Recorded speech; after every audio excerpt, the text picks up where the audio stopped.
Hello, and welcome back. In the first part of this analysis of The Legend of Zelda Ocarina of Time, we took a general look at how Nintendo faced the change from 2D to 3D. Now we're gonna start looking at the game proper, by first talking about its controls and combat system.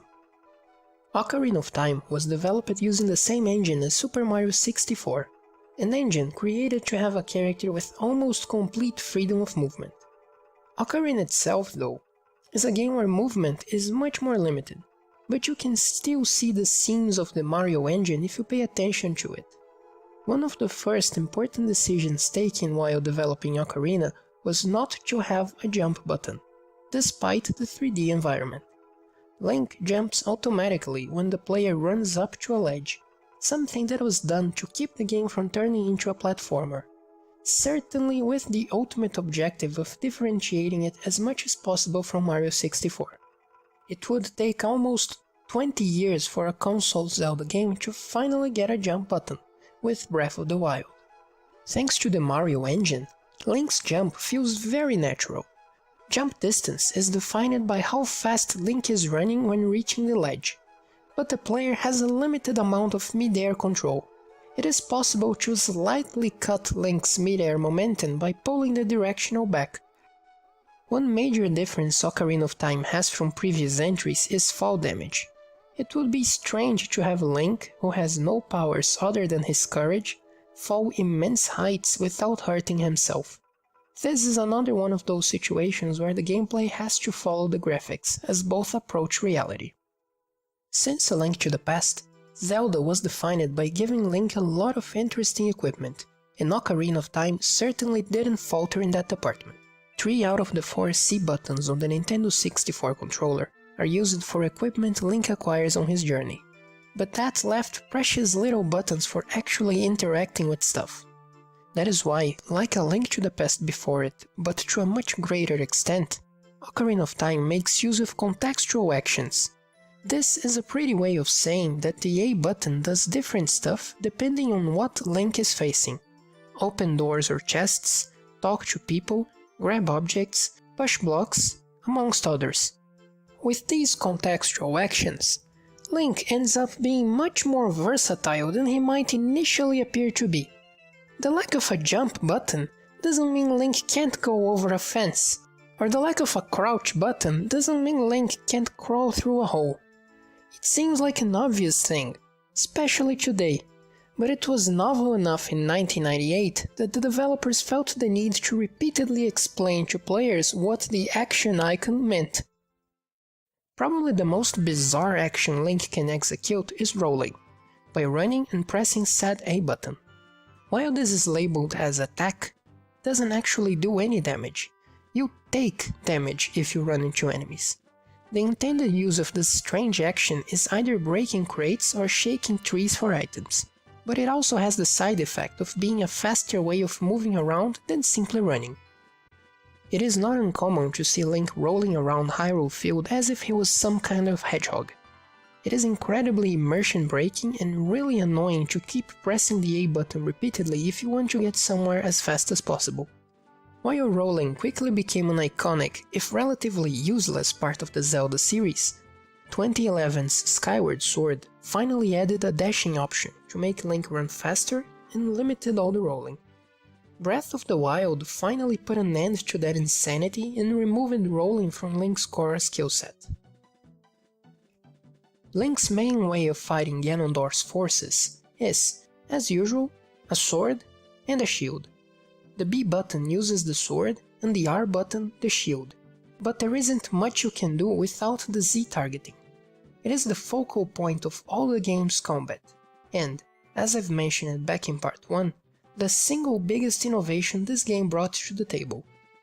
There was even some talk amongst Nintendo's upper management about patenting this system, but it was decided that doing so would hold back the whole industry. It is fitting that, years later, Zelda itself would absorb some of the stuff games like Dark Souls built upon its own foundation with Breath of the Wild. The targeting system in Ocarina is personified by the fairy Navi. She's essentially the player's cursor inside the game's world. almost a crutch to help players understand the targeting system in those days of primitive 3D. Initially a simple cursor, throughout the game's development, Navi was eventually upgraded to an actual character, and ended up being a very important part of this particular Link's story. The way it works is very simple. Once Link gets close to anything of interest, Navi flies to the object or person and changes color. Blue for allies, green for objects, and yellow for enemies. Yellow isn't exactly the most intuitive color for enemies. In fact, beta screenshots show the enemy color as red. I'm pretty sure this was changed to make the game more accessible for the colorblind. If the player presses the Z button as Navi is flying over something, Link will lock on to that object. The camera focus shifts to the object.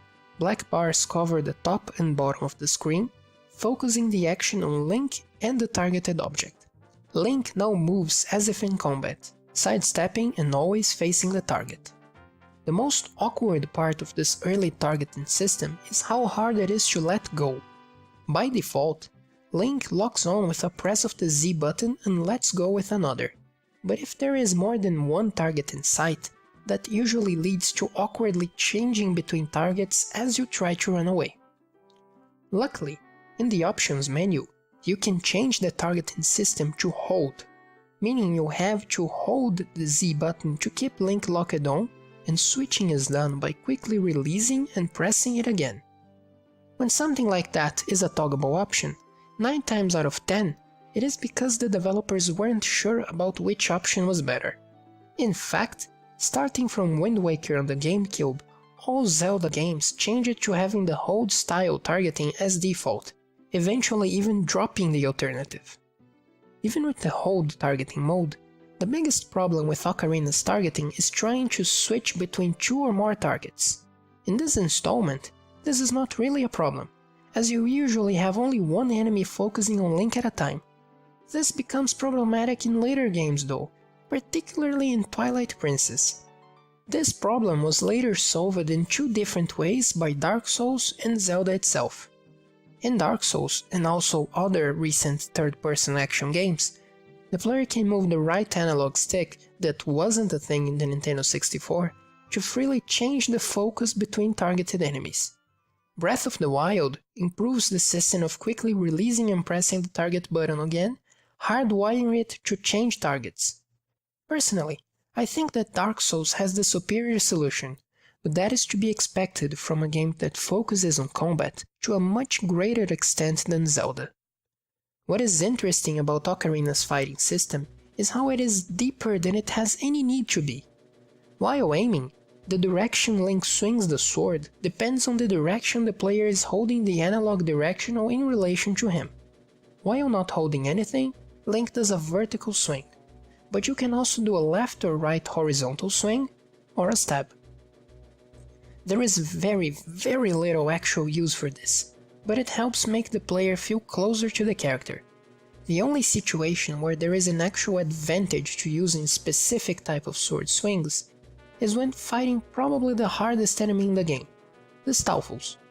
The very first demo of what eventually became Ocarina of Time showed Link fighting an enemy similarly equipped with a sword and shield, so it makes sense that the only enemy that actually has this sort of equipment is the one that leads into the deepest combat experience. Stalfos almost always keep their shields up, so you need to carefully exploit their openings to get a hit in. The shields they hold actually have a hitbox that is pretty accurate to their appearance, and that's when you can use Link's skills to their fullest. By strafing around the skeletons, you can carefully swing around their defenses and hit them while their shields are up.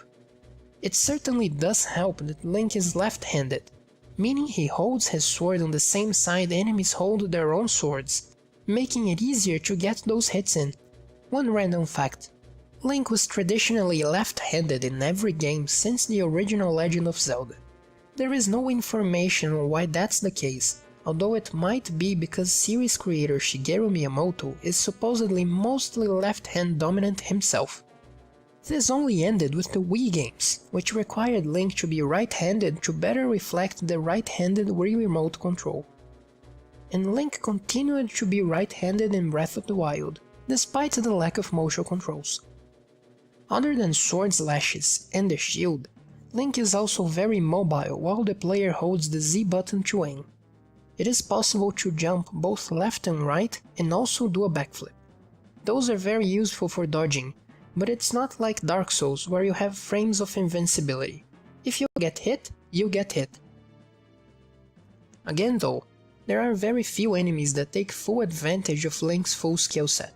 9 times out of 10, it is easier to just block and follow up with your own attack, since the shield is pretty much unbreakable unless it's the Deku shield going against fire. Another use of the Z targeting is allowing equipment to be efficiently used in combat. When normally aiming with something like the slingshot or bow, Link can't move and can only look around. While locked to an enemy or object, Link automatically aims his shots at it, freeing the analog stick for movement. The extra depth of the combat system works to this game's advantage.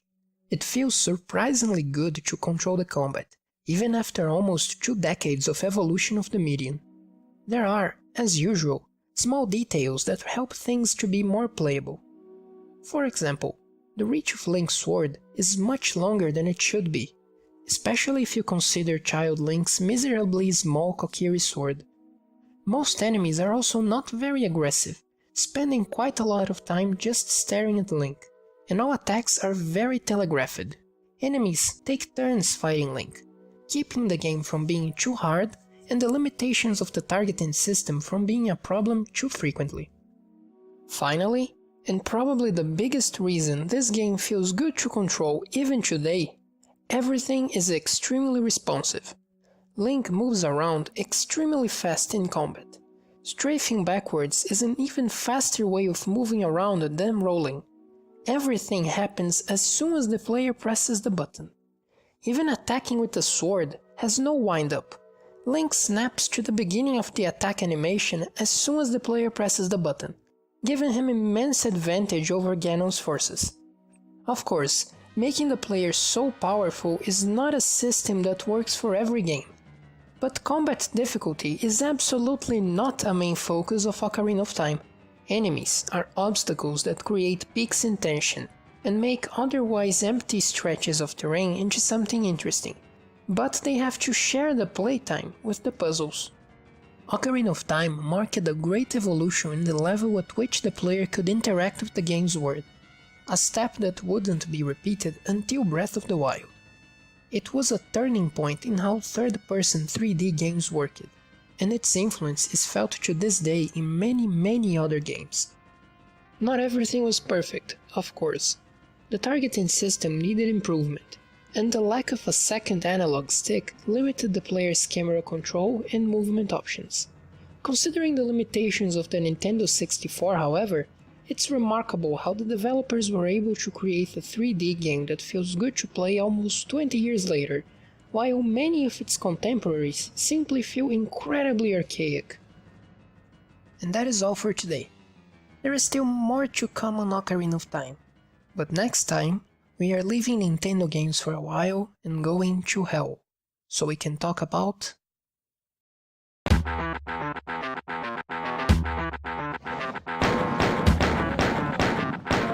Thank you very much for watching all the way to the end. If you liked this video, you can watch one of my other analyses on stuff like Pokemon, Mega Man, Mario and Undertale. If it interests you, consider liking this video, subscribing or sharing it wherever you want.